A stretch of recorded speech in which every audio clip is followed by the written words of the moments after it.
नमस्कार दोस्तों, स्वागत है आपका वॉइस ऑफ साइलेंस में, जहां हर खामोशी कुछ कहती है। हमारी आज की कहानी एक दिल को छू लेने वाली बेहद ही भावनात्मक और प्रेरणादायक कहानी है, इसलिए इस कहानी को अंत तक जरूर सुनिएगा। इसका शीर्षक है कर्मों का हिसाब। चलिए कहानी शुरू करते हैं। दोपहर का वक्त था। गर्म हवा जैसे लोगों की हिम्मत पिघला रही थी। शहर के पुराने रेलवे स्टेशन पर ट्रेन अभी अभी रुकी थी। प्लेटफॉर्म नंबर 2 पर यात्रियों की भीड़, चाय वालों की आवाजें और ट्रॉली खींचते कुली सब एक शोर में घुल रहे थे। ट्रेन से एक युवक उतरा। आरव, उम्र लगभग 27 साल, चेहरे पर थकान थी, आंखों में चिंता। वह दुकान से पानी की बोतल खरीद रहा था। पैसे देने के लिए जब पर्स वापस डालने लगा, तभी पर्स नीचे गिर गया। वो ट्रेन की तरफ बढ़ने लगा कि तभी पीछे से एक धीमी लेकिन साफ आवाज आई, excuse me young man, your wallet. Aarav पलटा और सामने जो देखा उसने उसे रोक दिया। एक भिखारी, फटे पुराने कपड़ों में, दुबला पतला शरीर, बाल बिखरे, आंखों के नीचे काले घेरे और साथ में एक बैसाखी। ध्यान से देखा तो दूसरा पैर आधे से कटा था। उसकी आत्मा कांप गई, लेकिन आवाज में इतनी शालीनता और इंग्लिश की फ्लुएंसी देख वो चौंक गया। भिखारी ने आगे बढ़कर उसका पर्स उठाया और उसकी तरफ बढ़ाया।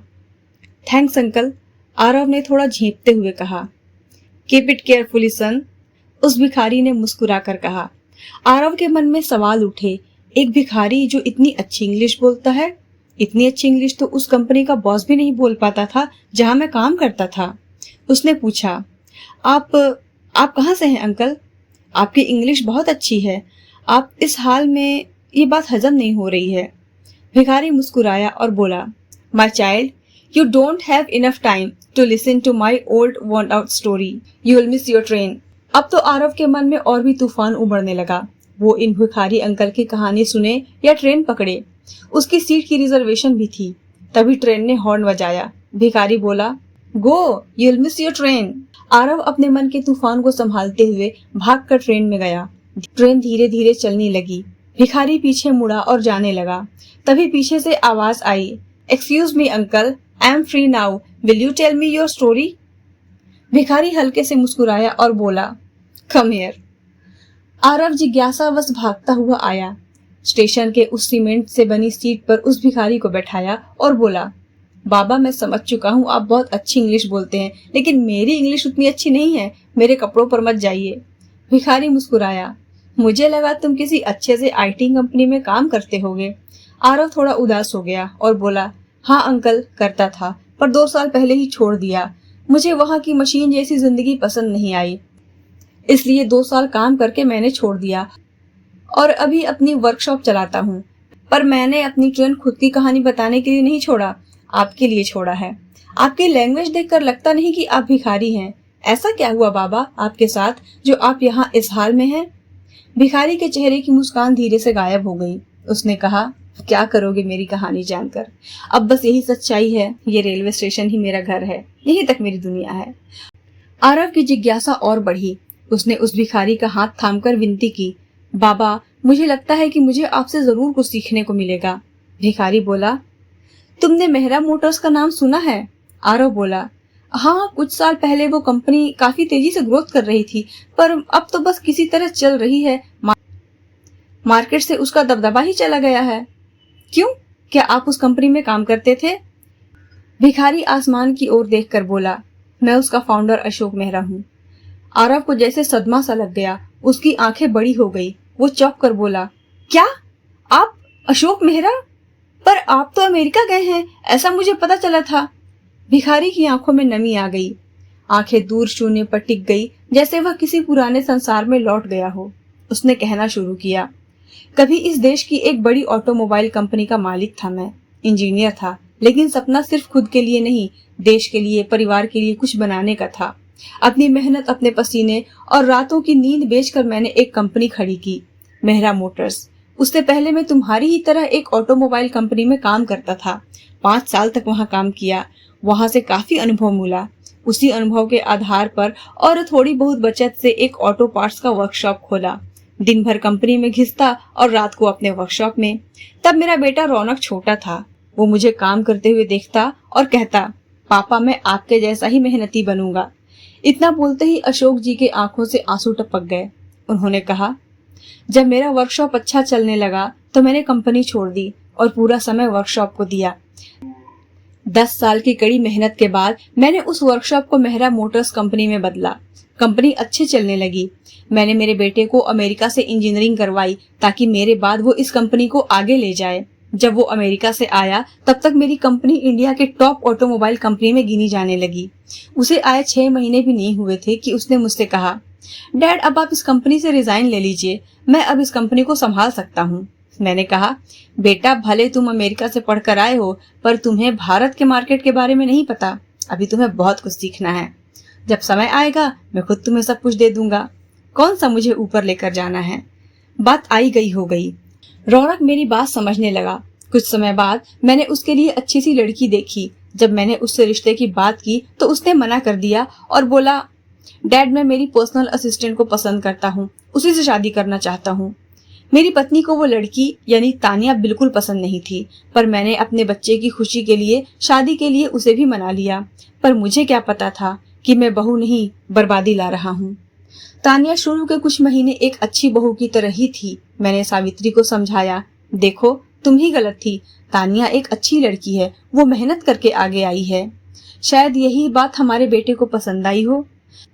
तानिया अशोक जी और सावित्री जी का पूरा ख्याल रखती, पर साथ साथ अब वो कंपनी भी जाने लगी। इस बार पीए नहीं बल्कि कंपनी की बहू यानी मालकिन बनकर। उसके चाल में एक गजब का आत्मविश्वास था। वो धीरे धीरे कंपनी के हर छोटे बड़े मामले में दखल देने लगी। एम्प्लॉयज से लेकर अकाउंट तक सब पर उसकी नजर रहती। मैंने भी सोचा कि तानिया बहुत एक्टिव लड़की है, मेरे बाद वो बहुत अच्छे से कंपनी संभाल लेगी। लेकिन अब रौनक हमसे कटा कटा सा रहने लगा। वो न तो घर में ज्यादा बात करता न ऑफिस में। हम दोनों के बीच कुछ बात होती भी तो तानिया के माध्यम से। एक दिन तानिया ने एक नया कॉन्ट्रैक्ट ड्राफ्ट कराया। उसने मुझको बताया कि ये शेयर ट्रांसफर का एक सामान्य दस्तावेज है जिससे कंपनी में उसका नाम जुड़ जाएगा, क्योंकि तानिया आधिकारिक रूप से कंपनी का हिस्सा नहीं थी। मुझे भी तानिया ने प्यार से समझाया, पापा ये तो बस फॉर्मेलिटी है ताकि रौनक आधिकारिक तौर पर डायरेक्टर बन सके और कंपनी में मेरा भी थोड़ा बहुत अधिकार रहे। मैंने आंखों पर चश्मा लगाया, थोड़ा पढ़ा, फिर विश्वास से साइन कर दिया। कुछ ही हफ्तों बाद मुझे समझ आया कंपनी का सारा मालिकाना हक रौनक और तानिया के नाम ट्रांसफर हो चुका था। अब मैं केवल नाम का संस्थापक रह गया था, मालिक नहीं। वो बोलते बोलते रुक गए, फिर गहरी सांस ली। उस दिन के बाद सब कुछ बदल गया। जहाँ पहले कंपनी मेरे आदेश पर चलता था वहाँ अब तानिया की आवाज गूंजती थी। घर में जहाँ सावित्री की चलती अब तानिया जो कहती वो होता। मेरी पत्नी का तो संसार ही रसोई था। वो अपने हाथों से हमेशा मेरे और रौनक के लिए खाना बनाती, पर उसे वहाँ से हटा दिया गया जैसे हमारी औकात बताई जा रही हो। यहाँ तक कि हम क्या खाएंगे क्या नहीं, खाएंगे भी या नहीं, ये भी वही डिसाइड करती और रौनक उसकी हर बात में हाँ मिलाता। मेरी कंपनी में मेरी स्थिति शून्य हो गई। घर में भी हम पति पत्नी किसी पुराने फर्नीचर की तरह पड़े रहते। तानिया ने पुराने नौकरों को निकाल दिया जो हमें बहुत इज्जत देते थे। उनकी जगह अपने हिसाब से नए नौकर लगाए जो हमें किसी फालतू चीज की तरह समझते। मैं मेरे ही खड़े किए साम्राज्य में अजनबी हो गया था और एक दिन तानिया और रौनक हमारे पास आए। तानिया के चेहरे पर एक कुंठित मुस्कान थी। उसने हमसे कहा, मम्मी डैडी हमें लगता है कि आप दोनों ने बहुत काम कर लिया, अब थोड़ी छुट्टी ले लीजिए। मैंने रौनक की ओर देखकर कहा, अब क्या चाहते हो तुम दोनों, हमारा सब कुछ तो छीन लिया, अब क्या बचा है। रौनक कुछ बोलता उससे पहले ही तानिया बोली, डैड आपको ऐसा क्यों लगता है कि हमने सब छीन लिया। माँ बाप की संपत्ति पर बेटे बहू का ही अधिकार होता है, हम तो आपकी विरासत आगे बढ़ा रहे हैं। मैंने गुस्से में तानिया से कहा, तानिया पहली बात मैं अपने बेटे से बात कर रहा हूँ, तुमसे नहीं, और दूसरी बात माँ बाप की संपत्ति में बेटे का अधिकार माँ बाप की इच्छा से होता है, धोखे से नहीं, और बदले में उन्हें प्यार सम्मान मिलता है। तुम लोगों ने हमें क्या दिया, धोखा, अपमान, अकेलापन। तानिया मुंह बिचकाती हुई खड़ी सी रह गई, कुछ बोल नहीं पाई। लेकिन रौनक ने कहा, देखा पापा, आप दोनों की यही आदत मुझे ठीक नहीं लगती। आप दोनों के भले का कुछ भी करो तो उसमें भी आप दोनों को बुराई ही नजर आती है। फिलहाल यहाँ मैं और तानिया आप दोनों को ये बताने आए थे कि हमें लगता है कि आप दोनों ने बहुत काम कर लिया और अब आप दोनों को तीर्थ यात्रा कर लेनी चाहिए। हमने आप दोनों की रामेश्वरम की टिकट कराई है, हम कल आपको वहाँ छोड़कर आएंगे। मेरी पत्नी सावित्री ने सर झुकाकर धीरे से कहा, उसमें भी कोई न कोई स्वार्थी होगा बेटा, इतना तो तुमने कभी हमारा ध्यान नहीं दिया। रौनक वहां से बड़बड़ाता चला गया। आप दोनों के लिए कुछ भी कर लो, सब बेकार ही है। अपने कपड़े और जरूरी सामान तैयार रखना, कल हम दोनों आप दोनों को छोड़ने चलेंगे। तानिया भी रौनक के पीछे कुटिल मुस्कान देकर चली गई। उसके सैंडल की टक टक आवाज मेरे दिल को चीरती जा रही थी। उस यात्रा के लिए किसी ने हमारी मर्जी नहीं पूछी थी, बस आदेश दिया था। वो रात शायद हमारे जीवन की सबसे लंबी रात थी। अगले दिन रौनक और तानिया हमें ट्रेन के 3rd AC के डिब्बे में ले गए। वहाँ हमारे अलावा और भी बहुत लोग थे। सबकी आंखों में कोई न कोई खुशी थी, बस हम दोनों की आंखों में ही उदासी छाई थी। ट्रेन धीरे धीरे बढ़ने लगी, जैसे समय हाथ से फिसलता जा रहा हो। कई घंटों के सफर के बाद एक स्टेशन आया, जहाँ रौनक और तानिया ने हमसे कहा कि यहाँ से ट्रेन बदलनी होगी। हम दोनों नीचे उतर आए। रौनक ने कहा, आप अपना सामान छोड़ दीजिए, मैं लेकर आ रहा हूँ। तानिया हमें ले जाकर उस स्टेशन के लोहे की उस कुर्सी पर बैठा देती है और कहती है, मैं आगे की सफर के लिए टिकट लेकर आती हूँ। हम वहीं बैठकर रोहन और तानिया का इंतजार करते रहे। काफी देर तक वो दोनों नहीं आए। जब ट्रेन हॉर्न देने लगती है और छूटने ही वाली होती है, तभी सावित्री ने देखा कि रौनक और तानिया उस धीरे धीरे चलती हुई ट्रेन में चढ़ रहे हैं। सावित्री उन दोनों के पीछे आवाज लगाती हुई ट्रेन के पीछे पीछे दौड़ने लगी। ट्रेन थोड़ी तेज हो गई थी। मैं सावित्री को रोकने के लिए उसके पीछे भागा, पर तभी सावित्री का पैर मुड़ा और वो ट्रेन और प्लेटफॉर्म के बीच चली गई। उसे बचाते हुए मेरा एक पैर भी वहां आ गया और कट गया। ट्रेन चली गई और मेरी सावित्री मेरे आंखों के सामने तड़प तड़प कर मर गई। अशोक जी इतना कहकर फूट फूट कर रोने लगे। आरव ने उन्हें संभाला। अशोक जी ने आगे कहा, मैं कब बेहोश हो गया मुझे खुद नहीं पता चला। आंख खुली तो किसी सरकारी अस्पताल में था। एक टांग कट चुकी थी। सावित्री मुझे छोड़कर जा चुकी थी। कुछ नहीं बचा था मेरे पास, सिर्फ ये आधा शरीर और दुखों का पहाड़। तब से ये स्टेशन मेरा घर और ये बैसाखी मेरा सहारा बन गई है। बस जिंदा हूँ, सांस ले रहा हूँ, ये सोचकर कि शायद भगवान मुझे इंसाफ दे। इतना कहकर अशोक जी ने सर झुका लिया। आंखों से लगातार आंसू बहते जा रहे थे। आरव ने कहा, आप जैसा हिम्मती इंसान न तो मैंने कहीं देखा न सुना। भगवान ने आपको इतने बुरे दिन दिखाए, पर आप आज भी भगवान से इंसाफ की आस लगाए बैठे हो। अशोक जी ने कुछ नहीं कहा, बस सिर झुकाकर आंसू बहाए जा रहे थे। तभी आरव खड़ा हो गया और अशोक जी का हाथ पकड़कर बोला, बाबा आप मेरे साथ चलिए, मेरे शहर, मेरी वर्कशॉप में। मुझे सिखाइए, आपके अंदर जो अनुभव है उसका उपयोग कीजिए। आप आज भी उतने ही काबिल, उतने ही हिम्मत से भरे हैं जितना शुरुआती दिनों में थे। बाबा मुझे आपकी जरूरत है, आप मेरे साथ चलिए, मैं आपके आगे हाथ जोड़ता हूँ। अशोक जी हल्का सा मुस्कुराए और बोले, बेटा ये लंगड़ा अपाहिज बूढ़ा तेरे किसी काम का नहीं। तू अपने साथ सिर्फ एक बोझ लेकर जाएगा और कुछ नहीं। आरव ने कहा, वो मेरी परेशानी है बाबा। अगर जिस दिन मेरे मन में ऐसा ख्याल आ गया, उस दिन मैं खुद आपको इस स्टेशन में छोड़ दूंगा, लेकिन आप एक बार मुझ पर भरोसा तो कीजिए। अशोक जी थोड़ी देर चुप रहे, कुछ सोचा और साथ जाने को हाँ कर दिए। आरव अशोक जी को अपने साथ बेंगलुरु ले गया। वहां उसने अशोक जी को अपना वर्कशॉप दिखाया। एक छोटा सा वर्कशॉप जहां कुछ मैकेनिक काम कर रहे थे। अलग अलग व्हीकल के पार्ट्स बनाए जा रहे थे। वह एक वर्कशॉप कम कोई कबाड़ खाना ज्यादा लग रहा था। अशोक जी हंस पड़े, बोले, बेटा आरव इस तरीके से तुम अपना वर्कशॉप चलाओगे? आरव ने झेंकते हुए कहा, बाबा मुझे कुछ खास अनुभव नहीं, शायद इसीलिए मैंने ऐसे नौसिखियों की तरह नौकरी बीच में ही छोड़कर वर्कशॉप खोलने की सोच लिया। अब आप ही अपना हाथ मेरे सर के ऊपर रखिए। अब आप जैसा बोलेंगे मैं वैसा ही करूंगा। आज से आप मेरा दिमाग और मैं आपका हाथ पैर। इसके बाद अशोक जी ने आरव को गाइड करना शुरू किया। उसे समझाया कि इतने सारे अलग अलग ऑटो पार्ट्स बनाने से अच्छा है कि भले कम ऑटो पार्ट्स बनाओ, लेकिन उसमें क्वालिटी लेकर आओ। मार्केटिंग के पीछे ज्यादा मत भागो, अपने प्रोडक्ट की क्वालिटी पर ध्यान दो। अगर तुम्हारा प्रोडक्ट A1 क्वालिटी का होगा तो कस्टमर खुद भागकर तुम्हारे पास आएंगे और तुम ब्रांड बन जाओगे। आरव उनकी बातों को ध्यान से सुनता और जैसा वह बोलते वैसा ही करता। कुछ ही दिनों में अशोक जी ने अपने अनुभव के दम पर और आरव ने अपनी मेहनत से वर्कशॉप का नक्शा ही बदल दिया। अब वहाँ ऐसे ऑटो पार्ट्स बनाए जाते जो लोगों के लिए सबसे ज्यादा जरूरी हो। अशोक जी के नेतृत्व में आरव ने एक ऐसा व्हीकल पार्ट बनाया जिसे अगर किसी व्हीकल में लगा दिया जाए तो उस व्हीकल में जो भी ईंधन डाला जा रहा है, अगर उसमें कोई अशुद्धि भी है तो अशुद्धि की वजह से व्हीकल का इंजन खराब न होता। इस प्रोडक्ट के मार्केट आते ही तहलका मच गया। हर किसी को अपने व्हीकल में इस पार्ट को लगवाना था। पहले उसने इस पार्ट को सिर्फ 2 व्हीलर के लिए बनाए उसे टेस्टिंग के लिए दिया। वो काफी अच्छा काम कर रहा था और तब जाकर मार्केट में उतारा। जब टू व्हीलर पर वो पार्ट इतना सक्सेसफुल हुआ, तब अशोक जी का इशारा पाते ही आरव अपने सहकर्मियों के साथ फोर व्हीलर और बड़े वाहनों के लिए भी पार्ट्स बनाने में जुट गया। अशोक जी ने देखा कि आरव में अपने सहकर्मियों और वर्कशॉप में काम करने वाले अन्य लोगों के साथ तालमेल की कमी थी। वो अपनी बात मनवाने पर ज्यादा जोर देता क्योंकि वो वर्कशॉप का मालिक था। शाम को सभी के जाने के बाद अशोक जी ने आरव से बात की। उन्होंने गहरी सांस लेकर कहा, आरव बेटा, तुम मेहनती हो, तुम्हारे अंदर सीखने की भी प्रबल इच्छा शक्ति है। आरव के चेहरे पर मुस्कान आ गई। अशोक जी ने आगे कहा, लेकिन फिर वो रुक गए। आरव हड़बड़ा कर बोला, लेकिन क्या बाबा? अशोक जी ने आरव के आंखों में आंखें डालकर कहा, लेकिन एक कामयाब आदमी बनने के लिए सिर्फ इसी गुण का होना जरूरी नहीं। तुम्हें लगता है कि तुम्हारे नीचे काम करने वाले सहकर्मी जानकारी में तुमसे कम हैं, लेकिन याद रखना बेटा, भारत में जो काम 4 साल इंजीनियरिंग करके आया हुआ इंजीनियर नहीं कर पाता, उस काम को एक मैकेनिक 2 मिनट में कर लेता है। इसका मतलब सीखा किसी से भी जा सकता है। किसी को छोटा मत समझो।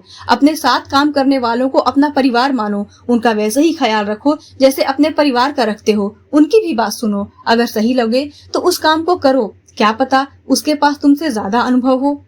जब तुम अपने साथ काम करने वालों के सुख दुख के साथी बनोगे, उन्हें महत्व दोगे, तो वो खुद तुम्हें किसी भी हाल में अकेला नहीं छोड़ेंगे।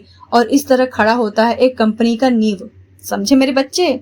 आरव समझ चुका था कि उसे क्या करना है।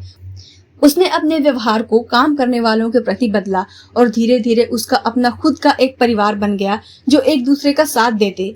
धीरे धीरे सब ने मिलकर बड़े मोटर व्हीकल के पार्ट्स बनाना शुरू किए, मार्केट में कम रेट पर, बिना क्वालिटी में कॉम्प्रोमाइज के। अशोक जी ने आरव को पूरी तरह गाइड किया कि कच्चा माल कहाँ से सस्ता मिलेगा। धीरे धीरे आरव का यह वर्कशॉप एक मिनी कंपनी का रूप लेने लगा और अब वे और भी अलग अलग ऑटोमोबाइल के पार्ट्स बनाने लगे। प्रोडक्ट की क्वालिटी अच्छी होने की वजह से मार्केट में उसकी डिमांड अपने आप बढ़ती गई। कुछ ही सालों में आरव की कंपनी एक जानी मानी ऑटोमोबाइल कंपनी बन गई और आज 3 साल बाद आरव को सबसे तेजी से बिजनेस ग्रोथ करने वाले यंग मैन का अवार्ड मिल रहा था। आरव ने यह अवार्ड सीधे अशोक जी के पैरों में रख दिया और सबसे कहा कि यही उसके गुरु हैं। आरव ने अपनी कंपनी का अध्यक्ष अशोक जी को बनाया और खुद डायरेक्टर पद पर ही रहा। अशोक जी की आंखों में आंसू आ गए। उन्होंने कहा, इतना सम्मान तो कभी मेरे बेटे ने भी मुझे नहीं दिया। वह तो हर समय खुद मालिक बनने के लिए ललायित रहता, लेकिन तुमने अपनी कंपनी में खुद डायरेक्टर पद पर रहते हुए मुझे चेयरमैन बनाया। तुम देखना बेटा, तुम्हारी ये दरिया दिली, ये साफ दिल तुम्हें बहुत आगे लेकर जाएगी। आरव अशोक जी के आगे बस सर झुका लेता। अब अशोक जी आरव के साथ बड़े बड़े डील्स करने उसके साथ जाते और अशोक जी के उस वैसाखी की जगह एक आर्टिफिशियल लेग लग चुका था, जिससे जब वो सूट बूट पहनकर आते तो पता ही नहीं चलता कि उनका एक पैर है या नहीं। इसी बीच एक दिन खबर आती है कि मेहरा ऑटोमोबाइल्स दिवालिया घोषित हो गई है और अब बिकने वाली है। यह खबर मिलते ही अशोक जी के चेहरे पर चिंता की लकीरें उभर आई।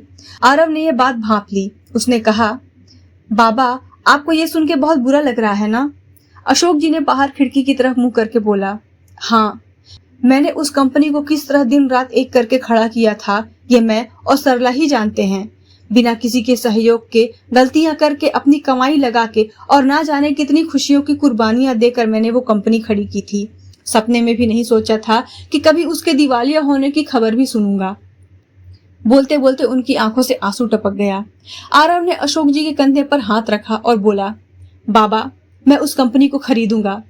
अशोक जी पीछे मुड़े और आरव को समझाते हुए बोले, बेटा, वो कंपनी डूब चुकी है, उसमें पैसा लगाना मूर्खता होगी।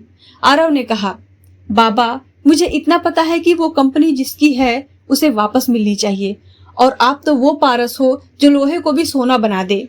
आरव वहां से चला गया। अगले दिन मेहरा ऑटोमोबाइल्स की नीलामी थी। नीलामी में आरव गया। उसने सबसे ज्यादा बोली लगाई और कंपनी खरीद ली, जिसमें उस कंपनी के सारे शेयर्स, कंपनी के अंदर आने वाली सारी लीगल प्रॉपर्टीज, बंगला, कंपनी के इंफ्रास्ट्रक्चर और सारे ब्रांचेस शामिल थे।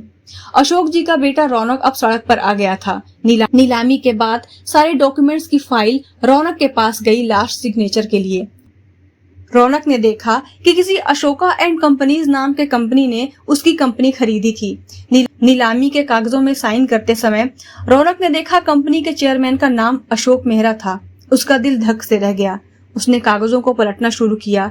वहां अशोक जी का हस्ताक्षर था। उस हस्ताक्षर को देखते ही रौनक की जैसे धड़कनें रुक गई। उसके हाथ से फाइल गिरते गिरते बचा।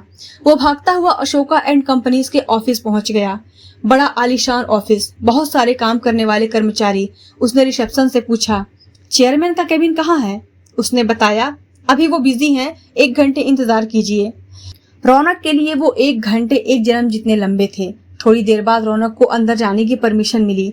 वो चेयरमैन के केबिन में गया। बड़ा आलीशान केबिन, एसी की ठंडी हवा, फाइलों का ढेर और सामने की तरफ कुर्सी घुमाकर बात करता कोई व्यक्ति।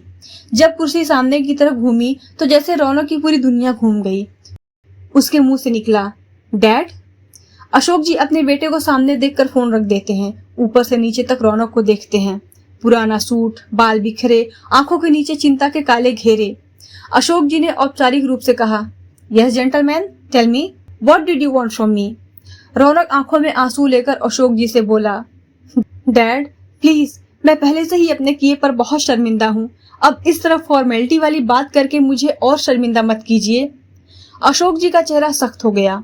उन्होंने मुट्ठियां भींच ली और बोले, तुम्हारे मुंह से डैड शब्द मेरे लिए गाली जैसा लगता है। मेरा बेटा उसी दिन मेरे लिए मर गया था जिस दिन उसने मुझे रेलवे स्टेशन पर अपाहिज बनाकर छोड़ दिया। उसकी वजह से मेरी पत्नी मेरी आंखों के सामने तड़प तड़प कर मर गई। मैं सालों तक वहीं भीख मांगता रहा। उसने मुझे पलट कर भी नहीं देखा। वो इंसान मेरा बेटा नहीं, मेरे किसी पुराने या इस जन्म के बहुत बुरे कर्मों का फल था जो मैंने इतने साल भुगते। अब तुम मेरे कोई बेटे नहीं हो। रौनक की आंखों में आंसुओं की धार बहने लगी। उसने कांपती आवाज में कहा, क्या माँ अब इस दुनिया में नहीं है? अशोक जी ने लापरवाही से उसकी बात को काटते हुए कहा, अब जबरदस्ती का दिखावे का नाटक मत करो। मैं अब वो अशोकनाथ नहीं रहा जो अपने बेटे की भावनात्मक बातों में आकर पिघल जाऊं। तुम शुक्र मनाओ कि मैं तुम्हें लातों और जूतों से पीट नहीं रहा हूँ, वरना जिस तरह का बर्ताव तूने मेरे और मेरी पत्नी के साथ किया, तुम्हें तो जेल में होना चाहिए। इससे पहले कि मैं अपना आपा खो दूं, निकल जाओ यहाँ से। रौनक घुटनों पर बैठ गया और दोनों हाथ जोड़कर बोला, पापा मैं बर्बाद हो चुका हूँ, प्लीज मुझे बचा लीजिए। मैंने जो भी कर्म किया उसकी सजा भगवान ने मुझे दे दी। तानिया भी मुझे छोड़कर चली गई। जिस दिन उसे लगने लगा कि कंपनी अब डूबने वाली है और इसके बचने का कोई चांस नहीं, वो मुझसे दूर चली गई। मैंने तानिया की बातों में आकर आपको और माँ को बहुत दुख पहुंचाया। शायद इसी बात की सजा भगवान मुझे दे रहा है। मैं आपके आगे हाथ जोड़ता हूँ डैड, मुझे बचा लीजिए।